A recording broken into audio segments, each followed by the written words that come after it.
on va parler un peu de l'énergétique, de trance chamanique, d'hypnose. Moi, je fais aussi d'hypnose, donc tu vas pouvoir nous parler de l'hypnose chamanique. Mais avant de rentrer dans le vif du sujet, peut-être ce serait pas mal si tu pouvais te présenter pour nos auditeurs, que tu expliques un petit peu ce que tu fais.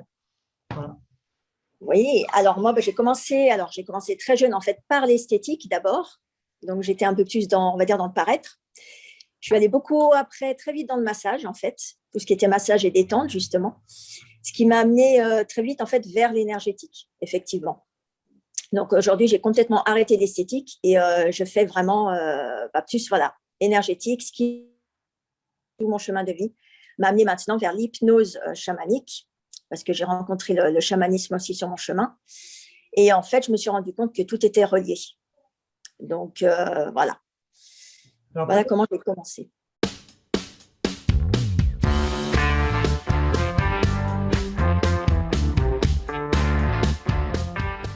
Peut-être on pourrait expliquer un peu pour nos auditeurs, parce que moi je sais qu'il y a très longtemps, j'étais quand même assez frileux à tout ça. L'énergétique, ça fait pas non plus très longtemps que je me suis un peu ouvert à ces idées. Est-ce que peut-être, moi je travaille souvent avec des gens très rationnels, très cartésiens, tu sais, mais ce serait pas mal un petit peu, du coup, qu'est-ce que c'est que l'énergétique pour toi peut-être, et qu'est-ce que c'est que la transe chamanique, parce que tout le monde ne connaît pas, si tu veux bien. Oui. Alors oui, c'est vrai que, en fait, pour moi, aujourd'hui, on est tous une sorte de canal énergétique. Donc tous, hein, en fait, dans l'énergétique, il n'y a pas besoin de dons, parce que souvent on nous dit, mais il faut des dons, il faut que la grand-mère ou l'arrière-grand-mère, dans notre lignée, elle sache déjà être guérisseuse ou magnétiseuse ou autre. Pas du tout. On est tous, en fait, faits d'énergie. Donc c'est ce que je dis souvent, on est effectivement de chair, de muscles, de corps que l'on voit, mais on est aussi fait de ce qu'on appelle les chakras. Donc après, ça faudra aller voir un petit peu. Je ne vais pas vous donner un cours de chakra aujourd'hui, mais c'est tous des centres énergétiques en fait qu'on a en nous qui effectivement sont invisibles et que l'on ressent plus que l'on voit effectivement. Et chaque chakra en fait correspond à des notes de musique, à des couleurs, à l'enracinement. En fait, oui, je ne sais pas trop comment vous expliquer tout ça, mais nous on reçoit l'énergie par le haut et on va en fait s'ancrer par le bas. Donc, c'est souvent comme ça qu'on dit l'énergie du haut, l'énergie du bas, qu'on va canaliser en nous. Et c'est l'énergie masculine, l'énergie féminine. Moi, c'est comme ça que je le ressens. L'énergie de la terre, c'est le féminin. L'énergie du haut, c'est le masculin. Et en fait, on a besoin de ce qu'on appelle beaucoup en médecine chinoise, c'est le yin et le yang. Donc, c'est l'énergie positive et l'énergie négative qui va venir s'équilibrer en nous. Et on est donc tous canal. On peut tous donner, on a tous des chakras au niveau pareil, hein. Et on peut donner cette énergie par notre propre biais, par notre propre canal, en fait. Voilà, notre propre soi, ce que j'appelle aussi le soi supérieur. Mais tout ça, en fait, il faut en être conscient, effectivement. Les gens cartésiens, souvent, ne sont pas conscients de ça. Ok, et la partie de qu'est-ce que c'est du coup que l'hypnose chamanique dont tu parlais? Alors, en fait, l'hypnose chamanique, c'est pas comme l'éricksonien. Il y a l'hypnose ericksonienne où on guide beaucoup la personne pour qu'elle soit dans un état de semi-conscience, en fait. Tu vois, c'est ce qu'on appelle l'état un petit peu quand on est en méditation. On va dans la zone vraiment du cerveau où on est vraiment dans cette zone de méditation, semi-éveil, en fait, on va dire, sommeil. Et en fait, en hypnose chamanique, c'est là où on va mélanger l'énergétique avec l'hypnose. Donc, il y a de l'éricksonien, mais il y a aussi de l'énergétique. Je peux prendre le tambour de temps en temps, si l'appel du tambour vient, le chantant avec. Et il y a beaucoup de digestion émotionnelle en hypnose chamanique. Et puis, en fait, on ne guide pas seulement la personne.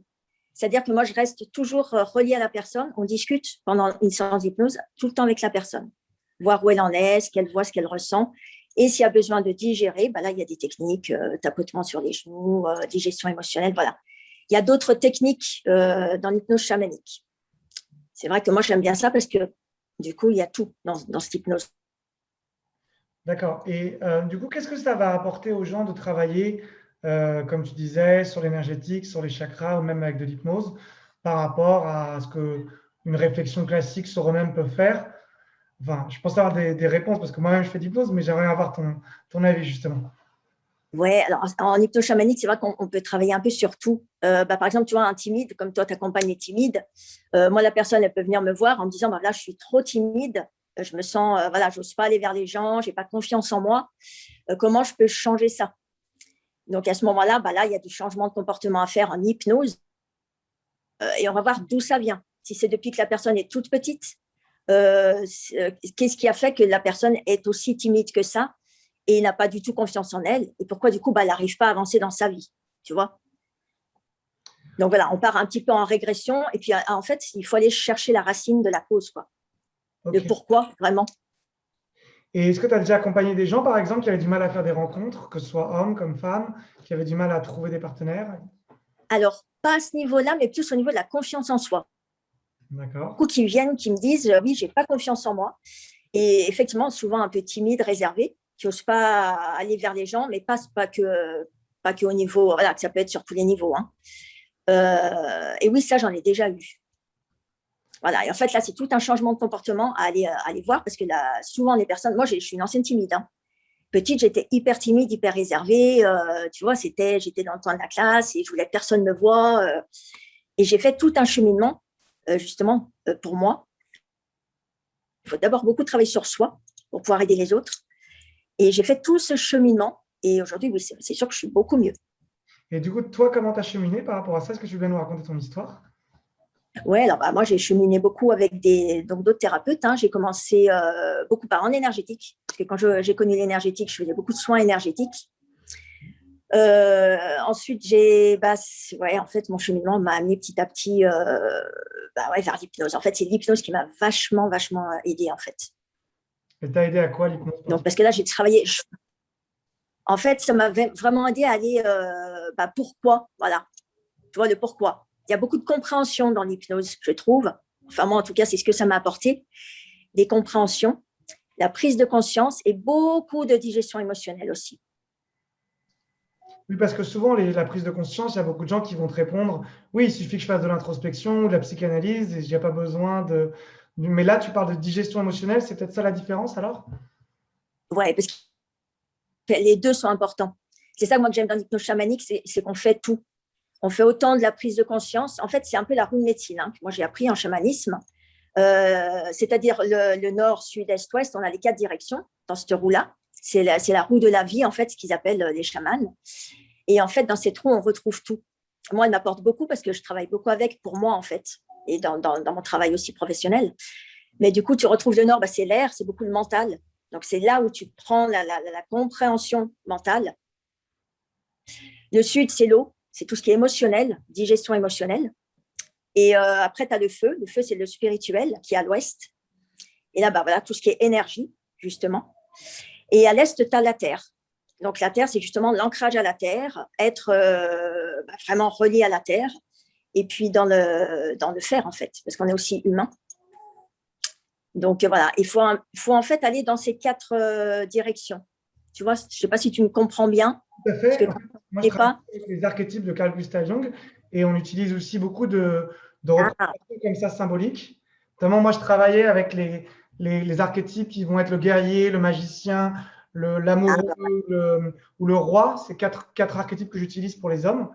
Mais très souvent, les hommes que j'accompagne, justement, pour reprendre un peu ce que tu as dit, ils ont beaucoup cet aspect terre et il leur manque beaucoup, à mon avis, la partie expression de leur désir. Ils ont beaucoup de refoulement de leurs désirs, tu vois, par exemple. Ils n'arrivent pas à exprimer leurs envies chez eux. Ils ont peur d'être passés pour des pervers ou des gens trop sexuels ou agresseurs, en fait. Et du coup, je me demande comment ça, tu le mets dans les éléments que tu citais. Est-ce que c'est qu'il leur manque un des éléments pour toi? Alors oui, alors là, allez voir peut-être au niveau émotionnel, s'il y a quelque chose qui coince. Parce que souvent, quand ça coince au niveau de l'émotion, ça coince au niveau de l'énergie. Tu vois, vu que tout est énergie, en fait, comme on dit, chakra de la communication, par exemple, au niveau de la gorge, c'est quand on n'arrive pas à communiquer avec les autres. Donc souvent, pourquoi est-ce qu'il est bloqué? Pourquoi il y a quelque chose qui bloque? Et des fois, ça peut être des anciennes mémoires, c'est vrai que ça peut être n'importe quoi, en fait. Moi, au niveau de l'hypnose chamanique, ce qui est dingue, c'est que tu te rends compte que des fois, on part sur un objectif et l'inconscient t'emmène sur autre chose et te montre vraiment ce qui est coincé à la base. Et c'est ça qui est hallucinant, quoi, qui est fabuleux parce que… Et du coup, oui, tu vas dans cette énergie, du coup, côté énergétique, pourquoi le chakra va bloquer, et en même temps, quelle émotion était là, bah, c'est peut-être parce que je n'ai pas osé dire. Ah, il y a juste. Voilà. Donc, tu parlais du chakra de la gorge Voilà. Par exemple, voilà, de la communication et d'aller voir bah, pourquoi ce chakra bloqué au niveau énergétique. Et ben, des fois, il peut y avoir une émotion qui a été là, quelque chose, un non-dit qui n'a pas été dit, justement petit, ou tu vois, ça peut être de la vie de la personne. Et du coup, bah, là, on va dans l'émotionnel, parce que souvent, la personne, quand on la fait parler en hypnose, moi, je fais beaucoup dire les choses à voix haute, parce que ça débloque le chakra de la gorge, justement. Et puis après, ça peut débloquer d'autres chakras. Hein. Mais dire les choses à voix haute à la personne à qui on n'a pas dit, par exemple, en état d'hypnose, paf, ça te débloque l'énergétique, donc le feu. Là, on est à l'ouest, hein, à l'est, pardon. Ça va te débloquer l'émotion, ce qu'on n'avait pas dit. Et du coup, bah, la personne peut pleurer, la personne peut même se mettre. Tu vois, il faut aller voir toute cette chose de la roue, en fait. Parce que quand tu parles de cette roue là des 4 éléments, c'est Ouais. très intéressant. Moi, par exemple, je vois que je suis très feu, dans le sens où j'ai beaucoup d'énergie, mais j'ai beaucoup de mal à intégrer l'eau. C'est-à-dire que mes émotions, je les intègre, j'ai l'impression, toujours en retard, toujours après coup. Au niveau de l'air, je me sens très air aussi. Je peux aller dans plein d'idées imaginaires. Ouais. Et par contre, la terre, c'est vraiment quelque chose que j'ai du mal aussi à rester ancré, des choses comme ça, par exemple. Tu vois, je vois que ça me fait du bien, par exemple, quand je suis dans du travail. Très important. Voilà. Je ne sais pas comment tu Ah as ouais. fait par rapport à ce que je viens de te dire. Par exemple, si on devait partir sur moi, par exemple. Eh ben, par exemple, oui, moi, pour moi, l'ancrage, il est très, très important. Parce que moi, avant, j'étais quelqu'un qui manquerait pas du tout. Donc, j'étais tout le temps perché. Hein. C'était vraiment, j'avais l'impression de ne pas être dans mon corps. Et du coup, je partais très vite et ça allait pas, quoi. Et plus tu t'ancres, en fait, mieux tu es, bah, déjà dans ton humanité. Hein, parce que on est, comme je dis, on est divin, mais on est aussi humain. Il ne faut pas l'oublier. Faut aussi, c'est-à-dire que pour faire les choses correctement, mieux on est ancré, mieux c'est. Voilà, donc l'ancrage à la terre, c'est bah, tu vas te faire une balade en forêt, tu t'ancres. En fait, il y a plein de techniques pour ça. Hein. C'est pareil. Hein. Et ensuite, oui, bah, après, ça t'équilibre tout. Donc pour moi, l'ancrage est très, très important. Après, tu me dis que tu es beaucoup dans l'air. Bah oui, l'air, c'est voilà, quand on a beaucoup d'idées, quand on comprend les choses, beaucoup de compréhension, de prise de conscience.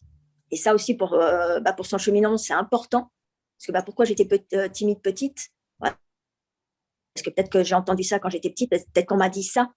Et tu comprends les choses. Ou peut-être que je n'ai pas pardonné qu'on me dise ça quand j'étais petite. Ça, tu vois, ça empêche aussi d'avancer la personne. Que quand on comprend et qu'on digère l'émotion, parce que bah, peut-être que ça me rendait triste. Moi, je peux te partir aussi sur moi. Tu vois, ma petite fille était très triste et très en colère. Et c'est elle qui m'empêchait d'évoluer. Et du coup, qu'est-ce qui bloquait? C'était dans ton éducation? C'était autre chose qui t'avait… Ah bah, après, c'était oui, quand tu n'arrives pas à faire ci, tu n'arrives pas à faire ça, ou alors chute, tais-toi, pleure pas. Tu vois, on t'empêche aussi. Hein, avant, on empêchait beaucoup les émotions, les enfants de pleurer, les enfants de crier. Moi, je sais qu'aujourd'hui, mes enfants, moi, je leur dis, mais vas-y, crie un coup. Tu vois, je vois ma fille qui rentre du collège qui n'est pas bien, et ben va crier un coup, ma fille, libère ça. Tu vois, que d'y garder en elle et puis de ne pas être bien toute la journée et puis jusqu'au lendemain parce que je suis encore pas bien, j'ai pas eu une super journée hier. Si je lui dis d'évacuer tout de suite et puis dire à un enfant qu'elle a le droit de crier, mais c'est génial. Tu vois, moi j'ai appris des techniques où tu lèves comme une hache et puis tu y vas et tu cries vraiment, mais ça vient du ventre et tu te libères. Et je faisais ça quand mes gamins étaient petits, parce qu'aujourd'hui, bon, ils sont grands, mais ils adoraient ça. Et je leur disais, allez-y, on y va, on y va. Et ils criaient, ils criaient. Et après, mais t'es bien. Enfin, t'as libéré vraiment quelque chose. Et du coup, vu que c'est relié à l'énergie, tu sens que l'énergie circule mieux en toi, tu vois, dans ton corps. Parce que tu as fait de la digestion émotionnelle, en fait. Donc, en libérant cette émotion, tu as libéré aussi ton énergie qui, du coup, dans ton corps. Donc, tu es beaucoup mieux physiquement. Le mental, bah, après, il faut aller voir aussi ce qui se passe. Mais en général, ça te libère aussi la tête. Moi, ce que j'observe aussi, c'est un autre archétype dont tu parlais, qui était masculin-féminin. Moi, ce que j'ai l'impression, c'est que Ouais. j'accompagne beaucoup d'hommes qui ont développé un grand féminin, ou parce qu'ils avaient un père absent, ou parce que leur mère leur a dit qu'il fallait être gentil, à l'écoute, machin, ou parce que ou parce qu'ils ont trop entendu la société qui leur a dit il faut exprimer tes émotions, machin. Et ils ont beaucoup de mal avec la part masculine. Et donc, du coup, ça reprenait peut-être un petit peu ce que tu disais sur le haut et le bas. Là, tu parlais du céleste masculin. Non, oui, ça. Ouais, le masculin est en haut, voilà. On va dire que c'est plus le soleil, l'univers, c'est le haut, le masculin. Et le bas, c'est la terre. Comment on équilibrerait, du coup, avec ces deux archétypes dont tu parles, quelqu'un qui aurait plus de féminin, un homme qui aurait trop développé son féminin et pas assez son masculin? Qu'est-ce qu'il faudrait, du coup, faire, entre guillemets? Alors, ouais, en fait, là, ouais, c'est toute une question, ouais, équilibrée, ouais. C'est vrai. Je fais beaucoup de méditation. C'est vrai que je médite pas mal, je fais beaucoup de yoga, de méditation. Après, on n'est pas obligé de méditer en lotus, tu vois, pendant 2 heures. Hein. Moi, je médite aussi quand je me balade en forêt.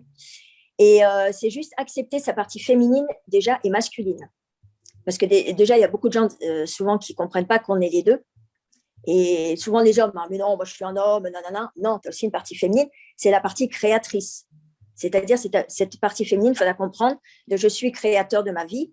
Donc, quelqu'un, un homme qui, je ne sais pas moi, voilà, c'est ça le féminin. Le masculin, c'est plus le faire, être dans l'action. Donc, bah oui, je vais écrire mon bouquin. Parce que là, c'est ça, le masculin, en fait, pour moi. C'est pas je suis plus homme ou plus femme. Je ne sais pas si tu comprends ce que je veux dire. Oui, bien sûr, le masculin, ça veut dire homme et le féminin ne veut pas dire femme. On parle voilà. d'énergie. Moi, là, je te parle d'énergie féminine et d'énergie masculine. Voilà, c'est ça. Et en fait, c'est l'énergie sacrée, quoi. Énergie masculine et énergie féminine. Les équilibrer, en fait, c'est autant accepter d'aller dans ces créations. J'ai envie de dessiner aujourd'hui, tiens, même si je ne suis pas un peintre renommé, hein, et je vais aller faire des esquisses, je vais aller dessiner. Est-ce que j'ai peut-être pas envie de chanter ou d'aller danser ou... C'est tout ça, de quoi j'ai envie aujourd'hui. Et d'accepter d'y aller. Parce que moi, il y a des hommes qui peuvent aller, peut-être aller faire de la salsa, mais qui n'osent pas. Ah, mais non, c'est un truc de nana, quoi. Mais non, en fait, c'est pas ça. Tu vois ce que je veux dire?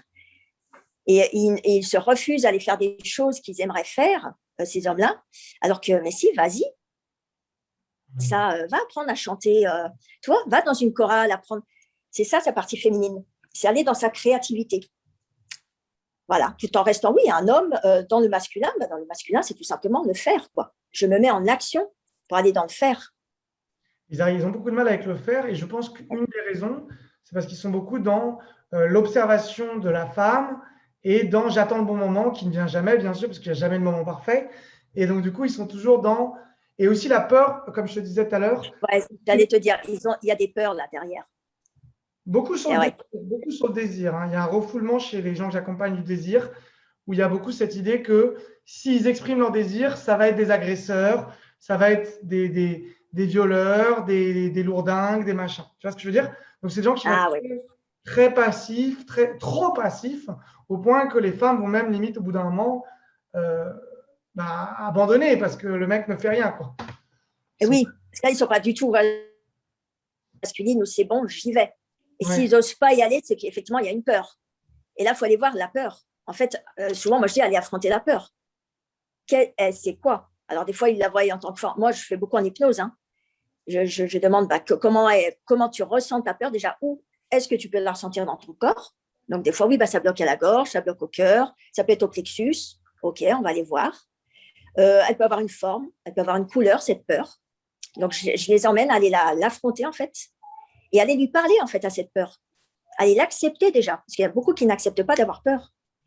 Et si, va accepter ta peur, va l'affronter, va la regarder et parle-lui, en fait, comme si tu parlais à une personne. La peur, c'est pareil, elle est en toi. Hein. Donc, tu l'acceptes, OK, elle est là, OK, je t'accepte. Je vais te parler. Et cette peur, tu vas la transmuter. En quoi tu l'as transmutée? Alors, souvent, les gens, au début, ils voient une boule noire, par exemple, tu vois, avec des picots, un truc pas joli. Et puis, commence à lui parler. Dire, OK, je sais que tu es là, je sais que tu es en moi. J'ai peur, en fait. Et là, on commence à faire un peu, on dialogue. Dialogue avec la peur. Et là, il la transmute. Ah, attends, là, ça devient plus léger. Et il y sent dans le corps. Ah, j'ai le plexus qui se détend. OK, on continue. Alors, des fois, on peut dire avec des sons, avec des respirations.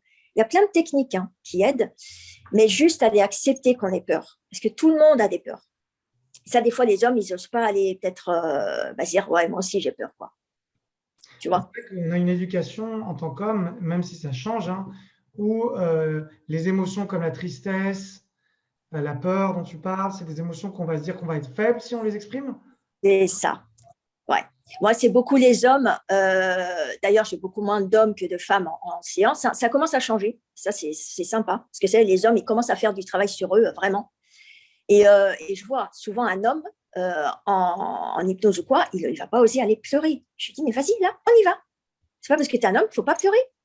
Parce que oui, un homme, ça doit être costaud, ça doit être robuste, ça doit protéger sa femme. Et puis c'est tout. Mais non, quoi. On a tous des émotions, on a tous des peurs en nous. Alors on y va. On y va et on libère. Parce que si on ne libère pas, ça se cristallise dans le corps. Et puis là, ah ouais, tiens, j'ai le dos qui se bloque, j'ai des aigreurs d'estomac. Ton corps, il te parle. À un moment, il faut que ça sorte, quoi. Et autant un homme qu'une femme, qu'un enfant, voilà. Alors, je travaille aussi avec des gens qui sont hypersensibles, hyper empathiques, et c'est en l'occurrence aussi mon cas. Et pour revenir sur ce que tu disais, donc toi, tu disais aussi que tu étais énergéticienne. Il se trouve que moi, j'avais une question plus technique par rapport à ça, pour les gens qui nous suivent, qui ont aussi peut-être des intuitions, qui n'osent pas l'utiliser, j'ai remarqué je vais partager une expérience. En fait, j'ai remarqué qu'il y a des moments où j'arrive quasiment, alors je ne sais pas si c'est de l'intuition ou un don ou pas, j'en sais rien en fait, mais j'arrive à deviner des fois le problème de la personne quasiment avant même qu'elle me le dise. Par exemple, ça m'est déjà arrivé d'accompagner des gens qui avaient eu des abus avec leur mère, qui ont des mères abusives, et il y en avait un qui me parlait de tout sauf ça. Et à un moment donné, je lui ai dit, bon, écoute, je sais qu'il y a quelque chose avec ta mère qui a probablement un peu abusé. Et en fait, je me suis rendu compte après que j'avais dit le truc sans qu'il me le dise. Et ça m'arrive pas tout le temps, tu vois, mais ça m'arrive de temps en temps. Alors, ma question, du coup, c'était comment on développe ça, cette intuition ou cette clairvoyance, je ne sais pas comment l'appeler. Et est-ce que toi aussi, tu as ça? Est-ce que c'est différent? Est-ce que c'est autre chose? Ouais, alors ça, c'est pareil, ça m'arrive beaucoup maintenant. Parce qu'en fait, moi, je pense qu'on le développe en le pratiquant. Et surtout en prenant. Parce que comme je te disais tout à l'heure, on a tous ce don-là en nous. Donc, on est tous médiums. Hein. Pour moi, on est tous médiums, guérisseurs. Voilà. Il ne faut pas un don. Après, oui, il y en a qui ont leur capacité plus petite parce que souvent, ils ont été un peu baignés là-dedans depuis tout petit. La maman ou la grand-mère était déjà là-dedans, était déjà guérisseuse, était déjà médium. Du coup, c'est plus facile pour eux. Mais en fait, on a tous notre troisième œil. Le troisième œil, comme on dit, c'est le chakra ici, hein, le sixième chakra. On l'a tous, il y a la glande pinéale, la glande, alors pareil, par rapport aux glandes, après, je ne sais plus l'autre, l'épiphyse et l'hypophyse qui sont là, la pituitaire, voilà, qu'on met beaucoup en relation, en fait. Plus ces deux glandes énergétiquement se mettent en relation, plus ton troisième œil, il évolue aussi. Donc ça, c'est pareil, c'est méditer en conscience. Tu as envie d'avoir plus d'intuition, tu médites en conscience en demandant simplement d'ouvrir plus ton troisième œil, tu vois, d'ouvrir plus ton intuition. Mais ça, on ne l'avait pas tous. Après, il y a aussi par rapport aux gens, j'ai remarqué qu'il y a certaines personnes où ça vient quasiment tout seul, et d'autres personnes, il n'y a rien du tout. Alors, il y en a qui font. Hein. Il y en a quand ils ne veulent pas que tu ailles voir. Moi, si je n'ai pas envie que tu ailles voir en moi, tu ne verras pas. C'est en gros, je me ferme à toi. C'est là, il y en a beaucoup qui se protègent ou qui, tu vois. Et du coup, tu auras peut-être plus de mal. Tu vois, comme quelqu'un en hypnose qui ne veut pas trop y aller, j'y sens tout de suite. Donc, du coup, je vais plus faire un soin énergétique à ce moment-là, parce que je sens que l'hypnose fait peur à la personne, parce qu'elle croit que, tu sais, avec l'hypnose de spectacle, voilà, il y en a à qui ça peut faire peur. Et du coup, il y en a des fois, je sens que ça bloque. Alors, du coup, je dis, bon, ok, on va commencer par un petit soin énergétique, on va se détendre tranquillement. Et puis, je vais juste guider la personne, en fait. On va commencer tranquillement, tu vois, doucement. Mais effectivement, oui, avec certaines personnes, ça bloquera, c'est sûr. Il y en a qui ne veulent pas. Hein.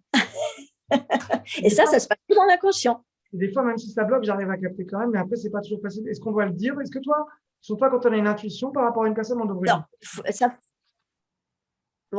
Ça, souvent, tu le sens quand tu peux le dire ou pas. Moi, des fois, je ne dis pas parce que je sens que la personne n'est pas prête à l'entendre. Mais des fois, si ça me vient des fois, hein, je me parle à moi-même, hein, je reçois un message, on me dit, mais dis-le. Ah, alors, en fait, je vais le dire. Parce qu'on me pousse presque à le dire, tu vois. Et des fois, je sens que ce n'est pas le moment. Donc, je ne vais rien dire aujourd'hui, je dirai la prochaine fois. Voilà. Ça, c'est pareil, c'est à toi de sentir si vraiment tu sens que la personne a besoin de l'entendre. Alors, écoute, moi, pour l'instant, c'est vrai que je n'ai pas de site, j'ai juste une page Facebook. Souvent, moi, mes clientes, moi, je marche beaucoup par le bouche à oreille, c'est vrai. Je travaille beaucoup comme ça. Mais après, si les gens sont intéressés, j'ai mon espace mieux-être Béatitude. Donc là, ils peuvent aller me voir. Sinon, c'est tout simplement, moi, on m'appelle. Hein. J'ai mon portable, en fait, sur le site Facebook et les gens me joignent comme ça. Donc, Béatitude, on te retrouve sur Facebook. Ouais, espace mieux-être Béatitude. Ah, espace mieux-être Béatitude, ok. Voilà. Sur Facebook, ça, c'est ma page. Et sinon, après, oui. Ils peuvent me joindre sur le portable, il n'y a pas de souci. Hein. J'ai aussi mon adresse mail sur le site, enfin sur la page Facebook. Voilà. Moi, je suis en Haute-Savoie, hein, donc c'est vrai qu'après… Tu fais des accompagnements à distance ou pas, du coup, Béatrice? Alors, moi, je fais beaucoup d'accompagnement à distance en soins énergétiques pour l'instant. D'accord. L'hypnose, je commence un petit peu à en faire. Là, je viens de terminer mon cycle d'hypnose, tu vois, cycle 2. Donc, j'avais plus que les mémoires d'âme à aller voir. Donc, j'ai terminé ça ce week-end. Et du coup, là, j'ai tout terminé. Ça y est, j'ai vraiment tout fait en hypnose chamanique. Donc, ça y est, j'ai tous les outils qu'il me faut cette fois. Et du coup, voilà. Je peux accompagner. Je commence un petit peu l'accompagnement par téléphone. Eh ben, je te remercie beaucoup. J'ai beaucoup apprécié cette interview de mon côté également. Et merci à toi. Écoute, première interview que je fais, tu vois. envie, on en refera peut-être d'autres sur les archétypes ou les symboles. C'est des choses qui me passionnent aussi. On a parlé. Oui, moi, tu vois, j'ai pas encore fait tout ça. Moi, je vais faire les gardiennes aussi en chamanisme. Ça m'attire beaucoup. Donc, quand ma formatrice me donnera les dates, voilà, j'irai faire ça avec elle, les gardiennes. Qu'est-ce que c'est que les gardiennes? Alors, les gardiennes, c'est en chamanisme aussi. C'est que des femmes. Hein. Ça parle beaucoup au niveau au niveau des femmes, en fait. Et justement, par rapport à toutes les lunes, à chaque lune, nouvelle lune qui se trouve dans la roue de médecine, tu as une gardienne qui est là. Donc là, par exemple, la gardienne de l'écoute, celle qui lit, celle qui raconte des contes, la conteuse. Voilà, tu as plusieurs, mais là, c'est beaucoup l'archétype féminin. Et c'est beaucoup dans la féminité, c'est vrai, le féminin sacré. Et moi, ça m'attire, parce que je suis en train de travailler là-dessus, sur mon féminin sacré. Donc voilà, les gardiennes m'attirent beaucoup. Donc les archétypes, c'est pareil, j'ai encore pas fait, tu vois, mais je sais que les archétypes, c'est très sympa aussi à faire. Les archétypes, pour moi, tu en parles déjà. Hein. Pour la définition, oui. En tout cas, les symboles étant personnels, les archétypes sont les éléments qui sont universels. Et quand tu parles de l'eau, le feu, le masculin, tout ça, c'est des archétypes pour moi. Voilà, et ouais, c'est ça. De toute façon, oui, pour moi, hein, tout est uni. Hein, on peut aller sur 1 million de… C'est ça, on peut y aller. Hein. Moi, c'est le grand Mitaku Yassine, tu vois, qu'on est en chaman. Tous reliés, et tout est relié. Il n'y a pas de haut et de bas pour moi. C'est pas le haut, le bas, le milieu. Il parle des 3 mondes. Mais en fait, on est dans tous ces mondes-là. Comme on est relié à tous les règnes. Le règne animal, végétal, on est relié à tout, quoi. Voilà. Donc, c'est sûr qu'on pourrait polémiquer pendant… Alors, on peut en faire des interviews. On va peut-être juste faire une interview de nouveau par le nom. C'est mon espace. Ouais. Comment tu disais, mon espace bien-être, béatitude. Alors, espace mieux-être, béatitude. Voilà. Sur Facebook. Et ben, merci. En Haute-Savoie. Donc, c'est un petit village. Voilà. Ok, formidable, merci. Eh ben…